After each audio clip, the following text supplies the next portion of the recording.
Audio 4 असंयम बनाम आत्मघात। लेखक वेदमूर्ति तपोनिष्ठ पंडित श्री राम शर्मा आचार्य। आरोग्य का मूल महत्व समझें।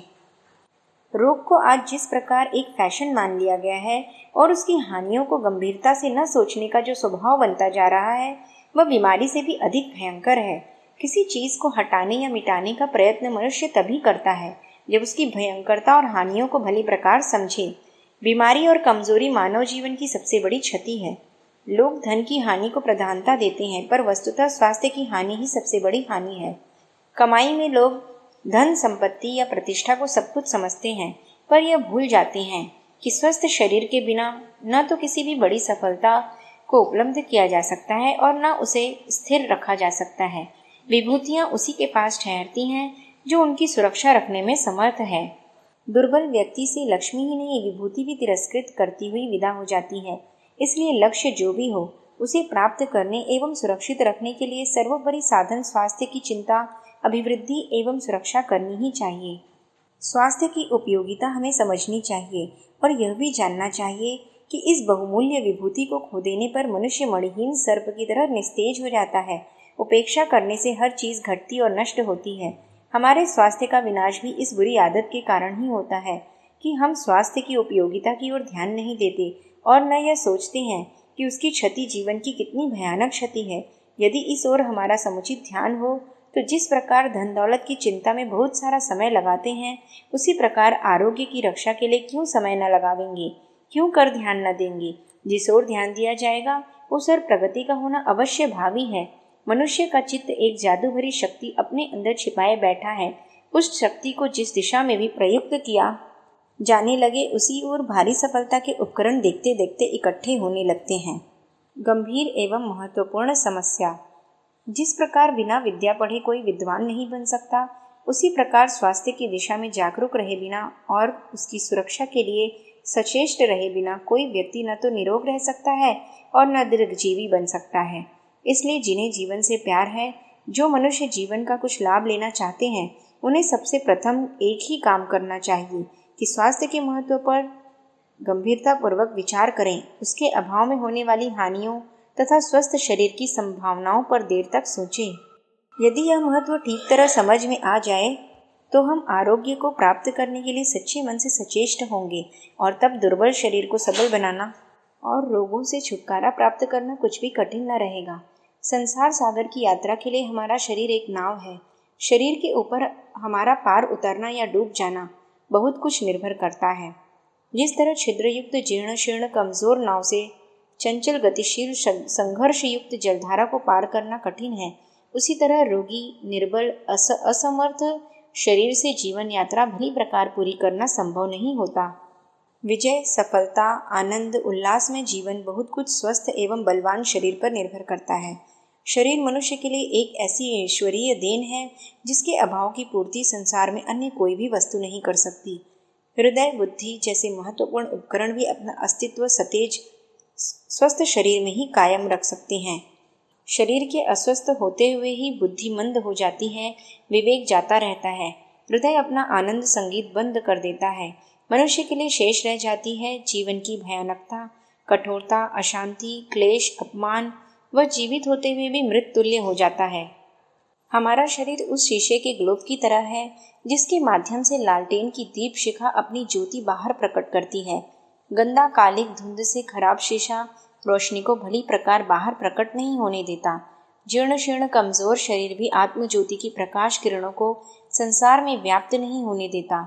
स्वस्थ एवं तेजस्वी शरीर ही आत्मा के तेजस्वी प्रकाश को धारण करके जीवन को आभामय, ज्योतिर्मय बना सकता है। शास्त्रकारों ने शरीर को ही सब धर्मों का साधन कहा है। स्वस्थ शरीर के द्वारा जीवन और जगत के धर्म कर्तव्यों का भार वहन किया जा सकता है।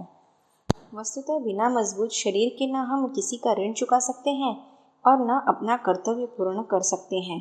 दुर्बल शरीर से किसी की सेवा नहीं हो सकती है। शरीर आत्मा का मंदिर है। बापू ने कहा है, शरीर आत्मा के रहने की जगह होने से तीर्थ जैसा पवित्र है। आवश्यकता इस बात की है कि हम इसे तीर्थ की तरह ही स्वच्छ, सुंदर, विकार शून्य बनाने का प्रयत्न करें। शरीर के माध्यम से ही जीवन और जगत का सौंदर्य, आनंद लाभ लिया जा सकता है। शरीर में जब भरपूर उछल कूद, मन में अपार उत्साह होता है तो यह संसार क्रीड़ा भूमि सा दिखता है, स्वर्ग लगने लगता है। और जब शरीर असमर्थ, अयोग्य, बलहीन हो जाता है तो यह संसार नरक तुल्य जान पड़ता है, जीवन भार स्वरूप लगने लगता है। पाश्चात्य विद्वान बीचर ने कहा है, शरीर वीणा है और आनंद संगीत। यह जरूरी है कि यंत्र दुरुस्त रहे, आनंद का संगीत स्वस्थ शरीर में ही स्पंदित होने लगता है। शरीर का रोगी, जीर्ण शीर्ण, कमजोर होना अपने आप में एक बहुत बड़ा पाप है। जॉर्ज बर्नार्डशा ने कहा है, यदि कोई बीमार पड़ेगा तो मैं उसे जेल भेज दूंगा। बीमारी सजा है प्रकृति के नियमों का उल्लंघन करने की।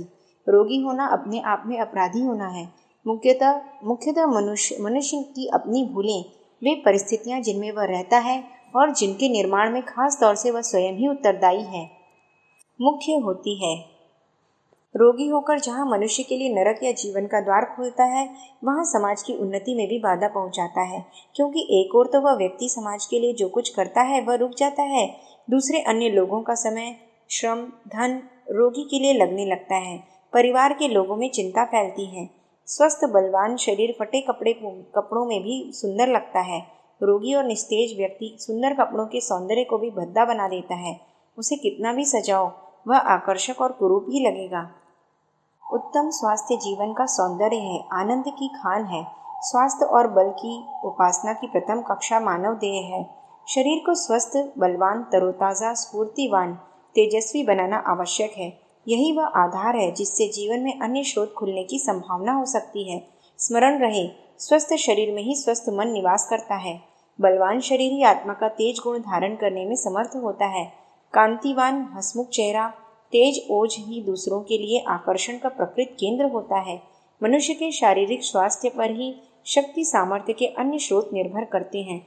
इसलिए शरीर को सर्वप्रथम बलवान, स्वस्थ, तेजस्वी बनाने पर ध्यान देना चाहिए। वैयक्तिक जीवन में शरीर के बाद नंबर आता है हृदय और बुद्धि का। कविंद्र रविंद्र ने कहा है, हे भगवान, यह शरीर तेरा मंदिर है, अतः इसे मैं हमेशा पवित्र रखूंगा। आपने मुझे यह हृदय दिया है, मैं इसे प्रेम से भर दूंगा। आपने मुझे यह बुद्धि दी है, मैं इस दीपक को हमेशा निर्मल और तेजस्वी बनाए रखूंगा। शरीर के साथ साथ हृदय व बुद्धि का भी अपने अपने क्षेत्र में स्वस्थ, सतेज होना आवश्यक है। अक्सर देखा जाता है कि कई व्यक्ति शरीर से स्वस्थ होते हैं, लेकिन उनका हृदय और बुद्धि अविकसित ही रह जाते हैं। बहुत से पहलवान कहलाने वाले लोग बुद्धि के ठस और हृदय से प्रेम, आनंद, निर्मलता शून्य होते हैं। आज तो यह एक धारणा सी बन गई है कि जो शरीर से तगड़ा होगा, बुद्धि से कमजोर रहेगा। जो बुद्धिमान होगा, उसका शरीर दुर्बल होगा। लेकिन वस्तुतः यह विश्वास गलत है। शरीर, मन, हृदय तीनों में से एक के भी निर्बल होने पर मनुष्य बलवान नहीं कहा जा सकता। हनुमान जी की सच्ची उपासना। हमारे यहाँ हनुमान जी को सर्वांगीण बल का प्रतीक माना गया है। स्थान स्थान पर हनुमान की मूर्ति कहीं न कहीं बगीचे, शहर से बाहर खुले मैदान में मिलती है। यह हमारे यहाँ किसी समय बलोपासना के व्यापक प्रसार का स्मृति चिन्ह है। श्री हनुमान के व्यक्तित्व का परिचय देते हुए कहा है, मनोजवम मारुत तुल्य वेगम जितेंद्रियम बुद्धिमताम वरिष्ठम वातात्मजम वानरयुथ मुख्यम श्री रामदूतम शरणम प्रपद्ये। इस छोटे से श्लोक में सर्वतोमुखी शक्ति के प्रतीक हनुमान का चित्रण मिलता है। वे केवल शरीर से ही बलवान नहीं थे, मन की भांति स्फूर्तिवान भी थे। मारुत तुल्य वेग, हवा के सदृश वे वेगवान थे। शक्ति उपासना का आदर्श शरीर को वज्र के समान बनाने की प्रेरणा देता है, तो उसे वायु के सदृश वेगवान भी हनुमान का शरीर ऐसा ही था।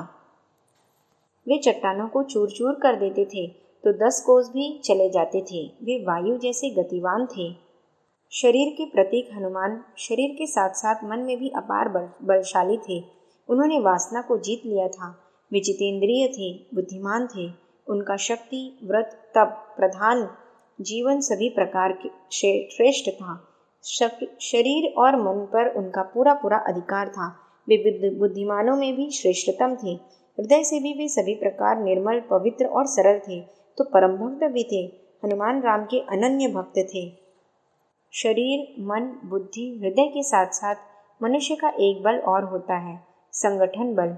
संगठन के साथ ही व्यक्ति जीवित रह सकता है। शक्तिवान मनुष्य भी समाज के सहयोग के अभाव में प्रभावशील नहीं रह सकता। असंगठित समाज जातियां बहुत जल्दी नष्ट हो जाती हैं। व्यक्ति अपने आप में तो बलवान, सामर्थ्यवान हो सकता है, लेकिन समाज के लिए वह किसी काम का नहीं तो व्यर्थ है।